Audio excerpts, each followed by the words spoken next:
for the organisers, because what a brilliant job they've done. Thank you very much, everyone. It is so important that we are all here today saying no to racism, no to anti-Semitism, no to Islamophobia, and above all, no to UKIP. And what we have to say right here, right now, in London, to UKIP and the forces that it represents, you will not pass. We will oppose you. It is sad for me that there are some people in the Labour Party who seem to think there is any benefit in trying to out UKIP.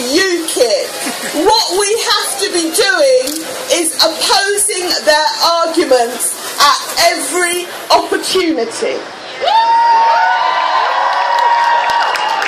And one argument that I feel very strongly we should oppose is the idea that immigrants are some kind of drain or some kind of problem for the public services.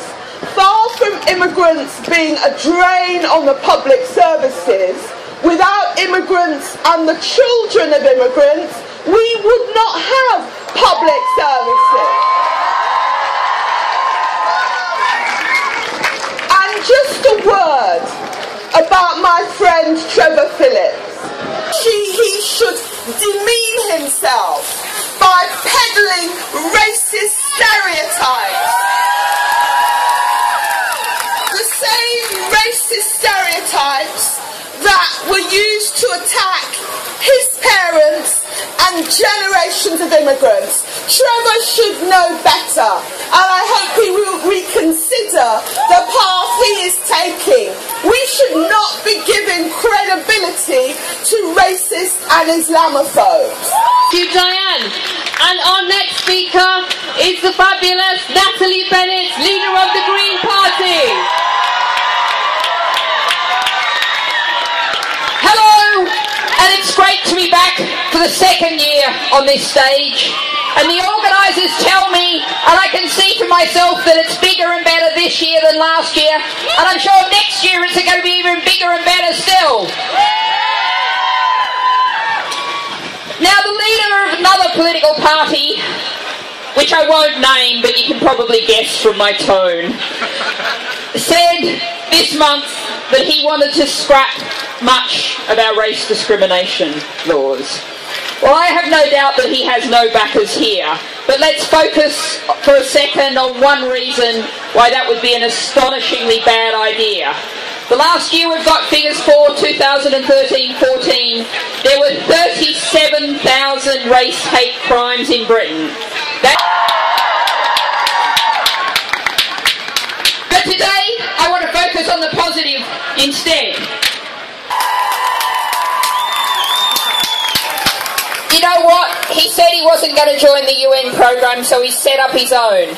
Last figures I saw, he's taken 143 refugees under that program. That's a disgrace and a huge shame, and we need to fix it. Also, I was speaking this week at the Pink News debate, and the Green Party, as we called on a conference, called for a moratorium on any deportations of LGBTIQ refugees. The government's own inspector said the procedures were unfair and unreasonable and unhumane, and we must stop that now. Thank you, Chair, comrades and friends, brothers and sisters. Assalamu alaikum wa rahmatullahi wa barakatuh. Peace be on all of you. We gather here today, this wonderful, multicoloured, multicultured, multi-faith crowd in the lee of a building that the early part of my political life was spent demonstrating against.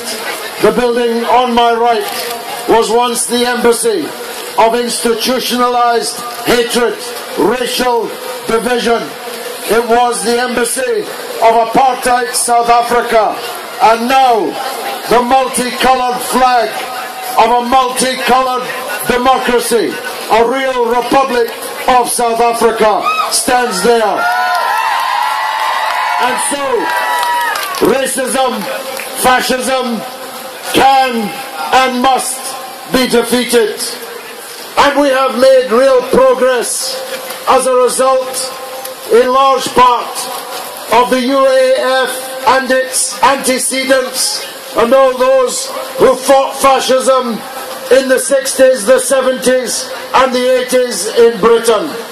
Now the BNP is broken. The EDL can hardly fill a coach.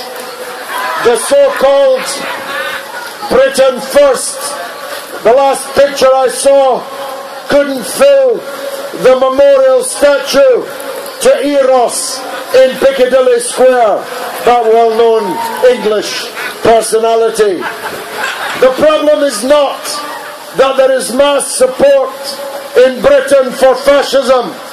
The problem is that racism has entered the mainstream, the bloodstream of the mainstream, and the other parties are involved in a Dutch auction to see who can be meanest to immigrants, to see who can incorporate more of the agenda of racism into mainstream British politics. And as Diane Abbott said, that virus has even reached the Labour Party. Imagine a Labour Party that is setting out deliberately to blow dog whistles that UKIP voters might respond to. My family came here as immigrants from Ireland to Scotland. I immigrated from Scotland to London and have now landed in heaven for immigrants in Bradford West. And I tell you, it's a beautiful, wonderful place to be. The United Nations designated this day in 1966, but racism and bigotry has not gone away. Still in Scotland, you will be asked what school you went to, not so they can see how well you did, but if there's a saint in front of it, it means you're a Roman Catholic and you've less chance of getting that job. There are not many Fatimas and Alis on the trading floor of the stock exchange or in the boardrooms of the big banks. Everybody knows that if you're black and down on the street, you're going to be treated differently, worse by the police than you will be if you look like me or most of the people on this great demonstration today.